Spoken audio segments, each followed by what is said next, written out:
GX, kamusta kayong lahat? At nakita nyo ba kung gaano ka-active ngayon ang Axie Infinity at ang Axie community, mga lods, no? Kung titingnan natin dito sa taas, dito sa Axie, si Gios, kung mapapansin nyo, grabe yung tweet ni Gios ngayon, no?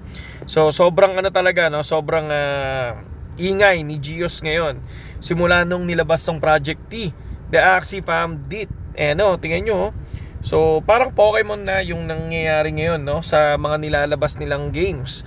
Tulad ng sinabi nila before, no, way back 2021, ang gusto nila mangyari dito, sabi nga nila, magkaroon ng maraming games sa Ronin Network, which is nangyayari na ngayon, no.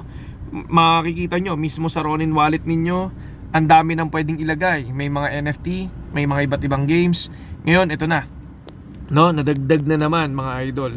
And then YGG is still supporting pa rin kay Axie Infinity, no, na kung saan sila pa rin yung gumagawa ng mga tutorial kung sa mga sa mga sinong gustong pumasok sa Axie, di ba? So ayan, no, ang dami, no, ang daming si AUR ETH is lagi pa rin yan. Tapos kung mapapansin nyo yung mga ibang games din, no, yung ibang mga tao patuloy na naglalaro ng V2, no, nilabas na naman ng V2. And then yung mga nag-live stream, eto na naman, no, nagsisimula na sila ulit, diba? Napahinga sila noon, and then ngayon halos every night nakikita nyo na sila. And then ito yung gusto nila makita, yung open world na tinatawag, diba? Sana magtuloy-tuloy, no. Sabi nga nila, ang gusto nilang mangyari ngayong bear market is mag-build, no? Tulad ni CZ Binance, gusto niya mangyari is mag-build. Lahat ng platform ngayon, pagdating ng bear, yun yung tinatawag nila na build time. And then pagdating ng bull, ayun na yun, dire-diretso. Pero syempre, ang mga platform na tumatagal, lagi niyong tatandaan, syempre yung mga nakakabangon ng bear. Kasi karamihan sa iba, pagdating ng bear market, nawawala, 'di ba? Kahit number 2 platform nawawala, number 3 bumabagsak, 'di ba? Yung mga coins na nakita natin last bull market, 'di ba? Hindi na sila yung coin ngayon, 'di ba? Na top 100, 'di ba? Nagbabago, mga idol. Kaya syempre sa pag-invest sa cryptocurrency, dapat talagang ready kung ano yung pwedeng mangyari, mga lodi, 'di ba? Katulad ngayon, BTC, pakita ko sa inyo. Okay, ito BTC ngayon. Tingnan nyo anong itsura ngayon ng BTC, no? From 31,000 ngayon, bumaba ng 28,560, no? Ito, sa totoo lang, yung ibang candle naiintindihan ko, pero yung iba hindi, no?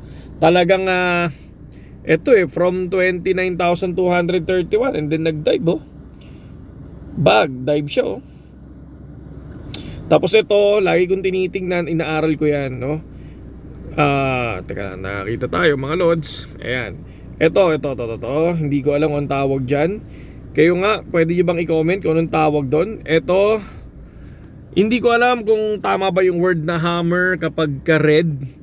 Pag red candle, or ang shooting star ba pag tawag doon? Pag red candle tapos shooting star, ano ba mangyayari? 'Di ba? So, comment nyo sa ilalim kung ano yung ibig sabihin nun para pare-parehos tayo matuto. So, ayan, bumagsak siya hanggang dumiretso ng papuntang 28,345, no? Ang laki ng binaba ng BTC, nasa 1,000 USDT. So, pagdating dun sa taas, hammer, then drops. Biglang drop, Di ba? So, ayan yun, no? So, check natin, ano ba ang tawag dyan, mga lods. Ito, tulad nito, no? Shooting star, diretso ba to o lilipad? Di ba? Comment nyo sa ilalim, mga lodi, no? Sa copy trading naman, mga lods, meron tayong link dyan sa description kung paano mag-copy trade. At dyan din yung link natin, sa BitGet. Kung gusto nyo pumasok sa BitGet, ang BitGet ang isa sa pinaka-aggressive na trader, no? Na may trader about sa copy trading, at napakaraming trader dito, 'di ba? Kaysa sa ibang platform. Tingnan niyo ibang platform. Medyo matamlay doon, pero dito sa BitGet, grabe, everyday nagte-trade, mga lods, no? Saludo sa lahat, KGX. At magandang gabi sa inyong lahat. At sana, no, sabi nga nila, makatulog tayo mahimbing, dahil na natutulog doon na mahimbing ay siyang laging panalo, no? Kanino yon salitang yun, mga lodi? Saludo.